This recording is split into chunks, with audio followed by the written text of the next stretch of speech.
Estamos no ar, diretamente do Autódromo de Interlagos, onde acontece a terceira etapa da NASCAR Brasil, Copa Truck, Copa HB20, o Festival da Velocidade aqui no Autódromo José Carlos Paz. E eu estou recebendo aqui uma dupla de irmãos que estarão em plena atividade neste fim de semana com o pai deles. Eu estou falando aqui da família Giafone, Nick e Tito Giafone. Vocês que acompanharam o motorsport.com recentemente viram a entrevista do pai deles, o Felipe Giafone, inclusive citando ambos aqui, citando essa dupla do barulho. E aí literalmente a dupla do barulho, porque os carros que vocês, ou os autos que vocês dirigem ou guiam, fazem bastante barulho, mas não é esse o tema do nosso papo. Eu quero agradecer o tempo de vocês aqui, eu sei que está corrido para todo mundo aqui, para você, Tito, para você, Nick. Eu vou começar com os mais velhos, me permita, Nick, ou Tito. Vai ser normal isso, eu vou trocar o nome de vocês. Mas, Nick, você veio de uma trajetória bem interessante, né? Você fez parte da primeira turma, podemos dizer assim, da Fórmula 4 brasileira, depois tentou o caminho aí, o Road to Indy, volta ao Brasil esse ano na Copa Truck, que começa, ao meu ver, muito bem. Conta pra gente como é que foi essa... Eu passei aqui, falei das categorias, mas como que foi para você emocionalmente, racionalmente, né? Como que você trabalhou isso nessa sua trajetória até agora, né, chegando aqui nesta etapa em Interlagos, pela Copa Truck? Legal. Obrigado por receber a gente, é um prazer estar aqui.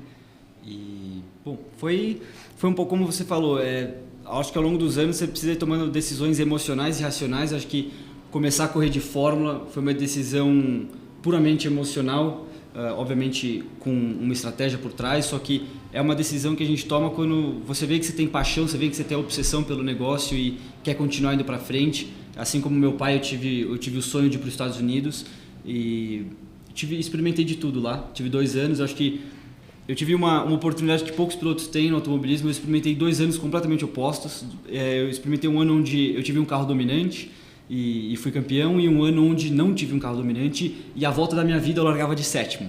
Então, caramba, 2 anos, 2 experiências completamente diferentes, mas que com certeza moldam o caráter do homem, porque você sai de um carro extremamente competitivo para ter que ter muita resiliência e aceitar às vezes alguns fatos. Então acaba que você cresce bastante como pessoa, ainda está morando sozinho lá. Momentos difíceis, mas aprendizados muito importantes. Acho que aí eu volto para o Brasil para andar na Copa Truck, aí uma decisão muito mais racional. Claro, né, o Road to Indy ele oferece uma premiação para o campeão lá, então no primeiro ano eu ganhei essa premiação, me mantive lá por causa disso. No segundo ano não tive a premiação, voltamos para cá, cara, vamos trabalhar, vamos tentar arranjar patrocínio, vamos ver quais acessos a gente vai ter ao automobilismo brasileiro, vai ser na Porsche, vai ser na Stock. Para te falar bem a verdade, eu não estava nem pensando na Truck, nem em nenhuma categoria. O meu desespero era, não quero ficar sem andar. Então, eu acho que é aí que muda a mentalidade um pouco. Você fala, cara, eu quero ser piloto de Fórmula Indy, eu quero ser piloto de Fórmula 1 ou quero ser piloto? E eu acho que uma decisão é voltada para ego, uma é voltada para paixão. E quando você decide que, não, eu quero ser piloto, independente do carro que você estiver guiando, se a oportunidade aparece, você agarra. Mas você, ao fazer essa reflexão, creio que não foi sozinho, tem algum tipo de frustração? Eu acho que... Porque, querendo ou não, eu acho que no mínimo você gostaria de repetir o que seu pai fez. Claro. Não, com certeza, machuca ter que voltar. Não vou falar que é só flores, assim, machuca com certeza. É pior que tirar doce de criança, né? É o sonho que você tem desde moleque, é o sonho que você vê que você tem a capacidade para atingir e te é negado. Então, dói muito mais quando você não consegue, e ainda mais nas decisões que a gente tomou junto em família, que é a decisão de realmente voltar e não tentar mais um ano, porque é aquela história, né? Corrida é um saco sem fundo. Você vai se endividando, vai colocando, você consegue se manter. Muito provavelmente eu conseguiria me manter nos Estados Unidos mais 1, 2 anos, só que a que fim, né? Pensando a longo prazo, eu tô com 20 anos agora, eu quero viver disso e, né, eu acho que muita gente sabe que lá fora você começa a ganhar dinheiro na Fórmula Indy, você começa a ganhar dinheiro na Fórmula 1. Até então quem paga ou é o patrocinador ou é o piloto. Então o que a gente pensou muito em casa e decidiu em conjunto é, cara, vamos tentar fazer essa transição o mais rápido possível. E aí a decisão mais coerente foi voltar. Que legal. Não, eu acho que é interessante esse seu depoimento, que eu acho que inclusive reflete na própria carreira do Tito, que você começou com os carros nesse ano aqui, né? Explica pra gente como é que você sai do kart e agora vive o seu primeiro ano de NASCAR Brasil, e o seu próprio pai falou que ao ver tudo isso que estava acontecendo com o seu irmão, você falou assim, não quero Fórmula, não quero Fórmula. Explica pra gente aí como é que foi ver o que o seu irmão estava passando e para formar a sua própria carreira. Então, eu acho que como o meu pai, o nosso pai, a gente correu lá fora na Indy, a gente vê ele como uma referência e desde pequeno a gente sempre quis Fórmula, sempre Fórmula 1, Fórmula Indy, eu acho que como todo moleque, igual o meu irmão já falou. E quando eu vi ele indo pra fora no primeiro ano lá, ganhando tudo, eu falei, caramba, eu acho que dessa vez vai dar certo, sabe? Tipo, o meu irmão baita piloto, baita equipe, tudo dando muito certo, e até então tava, cara, vou querer tentar também, né? Se der certo, ó, beleza, se não der, não tem problema nenhum, entendeu? E daí depois do segundo ano que a gente percebeu, eu acho que não depende só do piloto, sabe? Você pode ser o melhor piloto do mundo, se você não tá em uma equipe boa, não tem muito o que você fazer, entendeu? Se você não tem o equipamento certo para andar na frente, você não vai andar na frente. Então, eu acho que já que lá fora é uma burocracia a mais, é tudo um pouco mais caro, e eu vi que o meu irmão deu azar e não conseguiu ficar lá, eu já optei para ficar mais em carro. Então, que a gente viu essa categoria crescendo, a NASCAR, que, cara, o nome já é muito forte, sabe? Eu desde pequeno eu nunca fui viciado na NASCAR, sabe? Igual eu sou com a Fórmula 1, um pouco com a Indy, que vê toda a corrida, tudo, mas eu achava animal, sempre achei muito legal. E quando a gente viu essa categoria vindo aqui pro Brasil, a gente já ficou mais esperto, entendeu? E daí o ano passado, que era o meu último só no kart, a gente estava decidindo, desde o começo essa foi a nossa melhor opção. E, cara, essa mudança do kart pro carro é muito diferente, sabe? Já que mesmo no kart você tá um pouco mais lento, você tá bastante mais lento, as reações são tudo muito mais rápidas, entendeu? E no carro você tá mais rápido, só que a reação é mais lenta, então meio que sua mente dá uma bugada assim, e demora um tempo ainda para acostumar, para pegar o ritmo. E a categoria que eu tô aqui, eu acho que não é pro meu nível. Os pilotos que estão aqui são muito bons, sabe? Eu sou o único que estou estreando realmente, um dos únicos que estou estreando no carro esse ano da categoria. Então, cara, para adaptação tá sendo muito difícil, só que por estar correndo junto com esses grandes nomes, o Rubinho tá na minha equipe. O Thiago Camilo, sabe? Esses caras que tem a vida inteira, uma vida inteira a mais que eu de experiência, é muito bom. Eu sempre ter os dados dele, sempre ter um board, e então isso ajuda muito a minha evolução. E também sem falar que eu tô correndo no mesmo final de semana que meu irmão e que meu pai. Então, basicamente, cara, você vai ter boa parte do calendário coincidindo em correr com eles, né? Exatamente. Eu dou 50 passos, eu tô no box dele, qualquer coisa eu falo com ele, tiro dúvida, tudo. Meu pai, que tem a vida inteira de experiência de carro, que não dá nem para falar, e meu irmão também, baita piloto, que também teve 2 anos lá fora, que aprendeu demais. Então, eu sempre tento absorver tudo que eles me falam, sabe? Por eu ainda ser um novato no carro e ainda estar nessa fase de adaptação, eu sempre tenho que ser muito humilde, falar eu não sei, eu tenho que aprender. E porque se eu tiver a cabeça que, não, eu sei, eu não preciso melhorar, sabe, eu consigo me virar, daí eu não vou a lugar nenhum. Então, tudo que todo mundo me fala, eu sempre tento absorver e realmente botar na prática, porque eu tô nessa fase que eu realmente preciso melhorar o quanto mais. Voltando até pro Nick, eu acho que assim, por mais que talvez a decisão, a frustração que eu citei, não é uma frustração com a Copa Truck, mas eu digo de tentar uma carreira internacional, né? E de alguma maneira, a partir do momento que você ali sentou no carro, no caminhão, e acabou começando a dar suas primeiras voltas, de alguma maneira você fala, não foi uma escolha errada definitivamente, e também até pelo que seu pai falou com a gente, né, no nosso podcast nesses últimos dias, se pintar uma outra oportunidade para você ir para fora do Brasil, obviamente você está de braços abertos, não é mesmo? Então, a Copa Truck, na verdade, ela me abraçou mais do que qualquer outra categoria. O Renato da R9 me abraçou, a Volkswagen me abraçou, a gente lutou muito pela vaga de número 40, que era a última. Então foi um esforço muito coletivo, tanto do meu pai quanto da Volkswagen e da R9 para conseguir essa vaga. Então, de forma alguma, eu acredito que tenha sido a decisão errada, porque nenhuma outra categoria me abraçou como isso me proporcionou do nível essa que é a Copa oportunidade. Truck. Exatamente. Porque o que a gente começou a pensar quando voltou? Eu falei, cara, tô com 20 anos de idade, né? É o que eu falei um pouquinho antes. Como é que a gente vai agora virar a chavinha para realmente virar um piloto profissional? Qual que é o caminho mais curto? Eu vou fazer um ano de Stock Light? Não sei. Piloto ganha dinheiro na Porsche? Como convidado, talvez? Na NASCAR? Começando ainda? Então, a Copa Truck pra gente foi o acesso mais fácil para fazer essa transição, que não é nada fácil ainda, mas Sim. é o acesso mais fácil para fazer essa transição.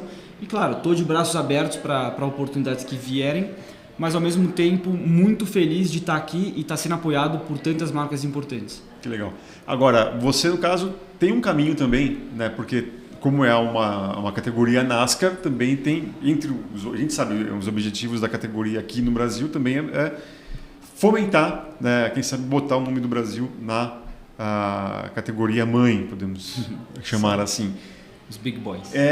Como que você vê essa possibilidade, se vocês já conversam pelo menos com os gringos, né, ainda mais nesse fim de semana aqui que a gente sabe que vai vir diretor, vai vir o pessoal dos Estados Unidos.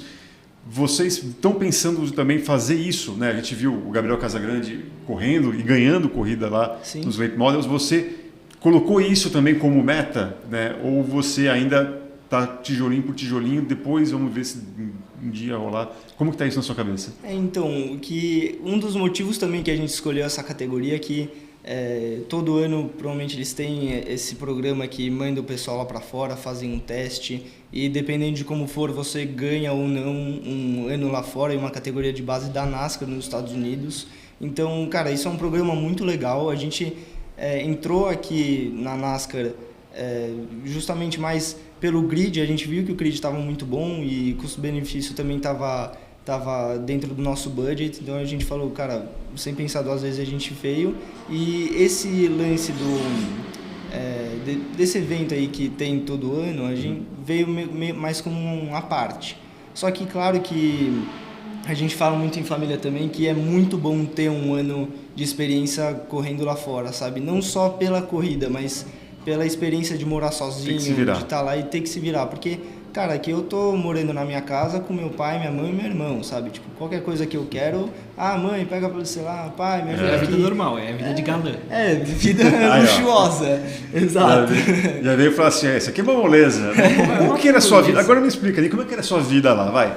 Você morava onde? Eu morei em Orlando. Em Orlando. Fim de mundo. Fim de mundo? Poxa vida. Eu não gosto de parque de diversão. Tem a Disney, poxa. Só a Disney. Eu não gosto de parque de diversão, eu odeio muvuca, eu odeio calor. Então assim, me mudei. Você gosta de montanha-russa?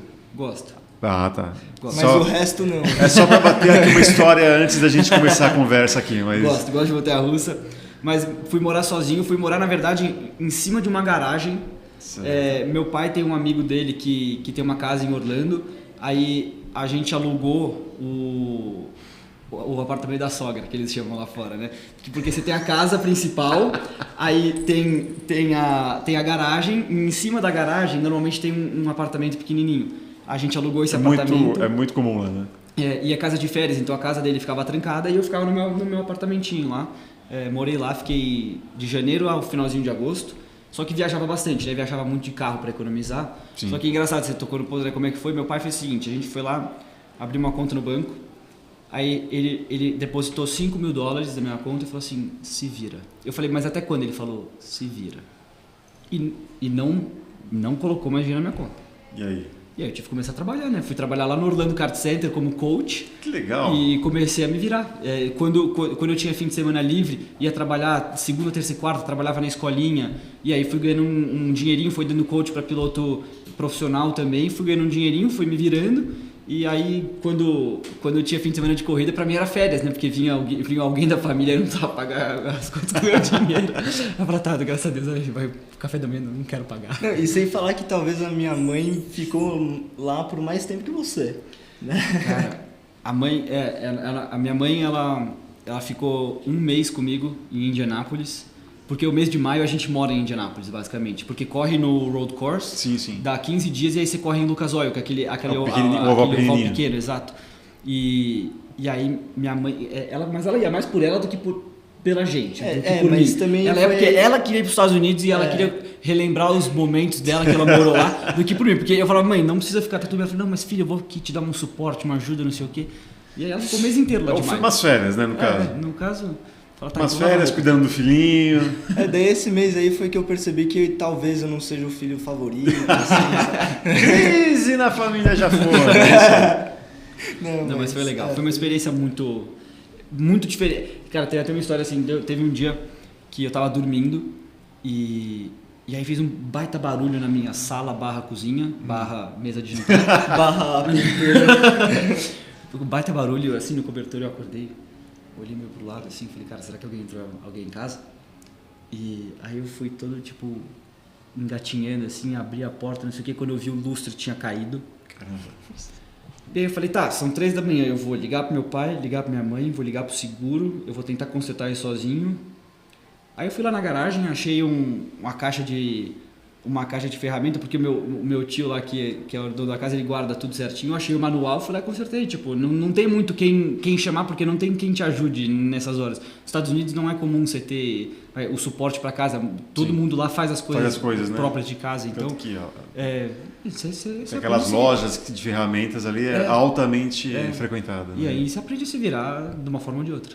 Pô, que legal essa história. Agora, a gente está vivendo esse momento e creio que o apoio entre vocês, eu brinquei muito, né, especialmente em Campo Grande, que eu vi o pai de vocês assim desesperado, indo para lá, para cá, para lá, para cá, para lá, para cá, para lá. Como que vocês dois se apoiam, né? Porque você tem mais experiência, né? Mas ao mesmo tempo também no carro que ele está competindo não tem experiência. Não. Nenhum. Como que vocês adaptam esse apoio, né, com carros diferentes? E também você também acompanha muito o que ele está fazendo em pista. Inclusive, eu acho que foi em Londrina que você falou que... não sei se foi em Campo Grande, Londrina, que você falou que também ficam mais nervoso pelo desempenho dele do que do seu pai. O seu pai está garantido, o seu pai é campeão. Como é que funciona o apoio entre vocês dois? Então, é porque assim, o meu pai, cara, ele tem 50 anos de idade, sabe? Ele correu a vida inteira e eu realmente tenho 100% de confiança que ele sabe cada centímetro que ele está passando na pista. Não falando que eu não tenho confiança em você, mas você tem 20 anos e você está andando em um caminhão que chega a 200 por hora, cara. O caminhão pesa o quê? 4 toneladas? 4.900. Então, caramba. Sabe, quando eu vi ele a primeira vez na pista, eu falei, pelo amor sai de Deus, daí! Agora ferrou. Daí, eu ficava mais nervoso quando eu via as corridas dele lá fora de fórmula. Mas, sei lá, é que você meio que assusta, sabe? Porque meu pai sempre via ele, tipo, meu pai é maior, mais velho, tudo caminhão maior e legal. Daí eu vejo meu irmão que 3 anos mais velho que eu, só andando naquele trambolho lá, eu falei, pelo amor de Deus, acabou. Aqui, sabe, parece que vai bater, vai destruir o negócio inteiro, mas agora eu já tô mais de boa, agora eu já tô mais tranquilo. Gente, o papo tá muito legal, mas a gente tem que encerrar. Quero agradecer demais o tempo de vocês aqui e as histórias. E a gente vai continuar se encontrando não só nesse fim de semana, mas também durante todo o ano, desejando melhor sorte para ambos nessa jornada. E para você também que acompanhou, muito obrigado. Acompanhe sempre o motorsport.com nas redes sociais, no nosso site, obviamente aqui também na Motorsport TV Brasil. Um grande abraço a todos e tchau, tchau.